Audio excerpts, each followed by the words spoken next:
आज के वीडियो में मैं आपको support and resistance level draw करने का सही तरीका बताऊंगा।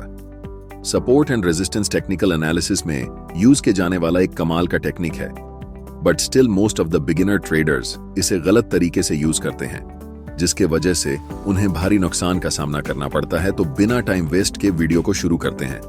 As a trader, support and resistance हमारे लिए बहुत इंपॉर्टेंट होता है, क्योंकि जब प्राइस इन लेवल्स को अप्रोच करता है तब हमें यहाँ high win rate trade opportunity मिलती है।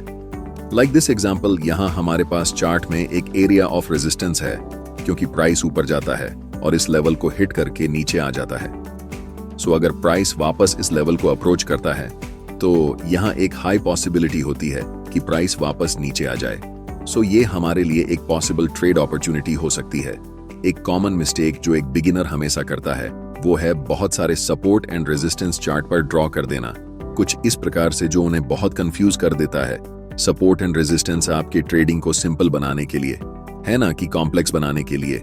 ये इसलिए होता है क्योंकि जो बिगिनर्स हैं वो सीक्रेट रूल्स को फॉलो नहीं करते, जो मैं आज आपको बताने वाला हूं। तो हमारा जो फर्स्ट क्राइटेरिया है जो एक लेवल को सपोर्ट या रेजिस्टेंस बनाता है वो है मल्टीपल रिजेक्शंस।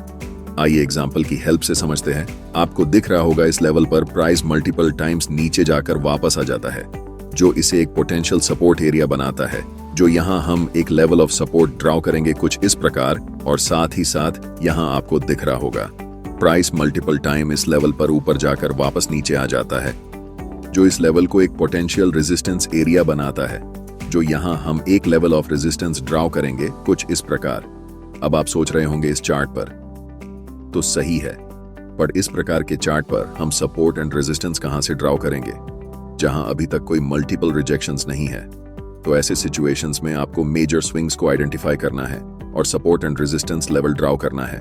लाइक दिस, यहाँ आपको दिख रहा होगा प्राइस इस लेवल तक ऊपर जाता है फिर नीचे आने लगता है, तो हम एक रेजिस्टेंस एरिया इस लेवल पर ड्रॉ कर सकते हैं। सेम डाउन ट्रेंड के लिए भी अप्लाई होता है। तो यहाँ आपको दिख रहा होगा अभी तक कोई मल्टीपल रिजेक्शन नहीं हुआ है, क्योंकि प्राइस इस लेवल तक आता है और वापस ऊपर जाने लगता है। तो आपको जस्ट सिंपली एक सपोर्ट लाइन यहाँ ड्रॉ करना है। Rule number 2, A line can be both support and resistance. आइए एग्जांपल देखते हैं। तो इस चार्ट पर आपको दिख रहा होगा हमारे पास यहाँ एक लेवल ऑफ रेजिस्टेंस है, क्योंकि प्राइस इस लेवल से मल्टीपल टाइम रिजेक्ट होकर नीचे चला जाता है, जो इसे एक लेवल ऑफ रेजिस्टेंस बनाता है। नाउ यहाँ आपको दिख रहा होगा प्राइस अपने रेजिस्टेंस लेवल को ब्रेक करता है और वापस इस लेवल पर आता है, और अब मल्टीपल टाइम रिजेक्ट होकर ऊपर चला जाता है। इसका मतलब जो ये लाइन है वो ब्रेकआउट के पहले रेजिस्टेंस का काम कर रहा था, वही लाइन अब ब्रेकआउट के बाद सपोर्ट का काम कर रही है। सो हमारा थर्ड और मोस्ट इंपॉर्टेंट क्राइटेरिया है वो है the level must be close to the current price. आइए एग्जांपल के हेल्प से समझते हैं। सो यहाँ हमारे पास क्लियरली एक लेवल ऑफ सपोर्ट है और एक लेवल ऑफ रेजिस्टेंस है।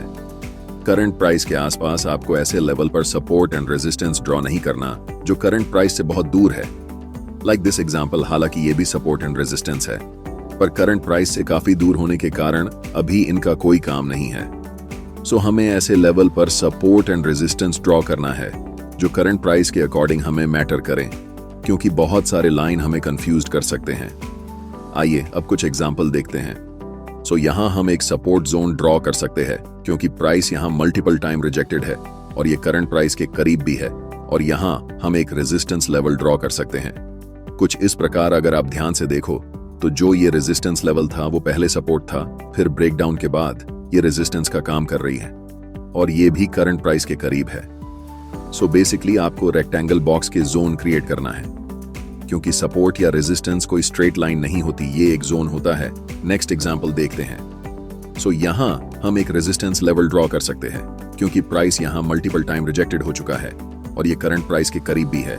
और यहाँ देखा जाए तो हम सपोर्ट के लिए एक असेंडिंग ट्रेंड लाइन ड्रॉ कर सकते हैं कुछ इस प्रकार। एक और चार्ट देखते हैं। तो इस लेवल पर हम एक रेजिस्टेंस लेवल ड्रॉ कर सकते हैं, चूंकि जब प्राइस डाउनवर्ड मूव कर रहा था तब प्राइस इस लेवल पर सपोर्ट लेकर एक छोटा पुल बैक लेता है, और फिर जब प्राइस इस लेवल को ब्रेक करता है तो प्राइस मल्टीपल टाइम इस लेवल पर रिजेक्ट हो जाती है।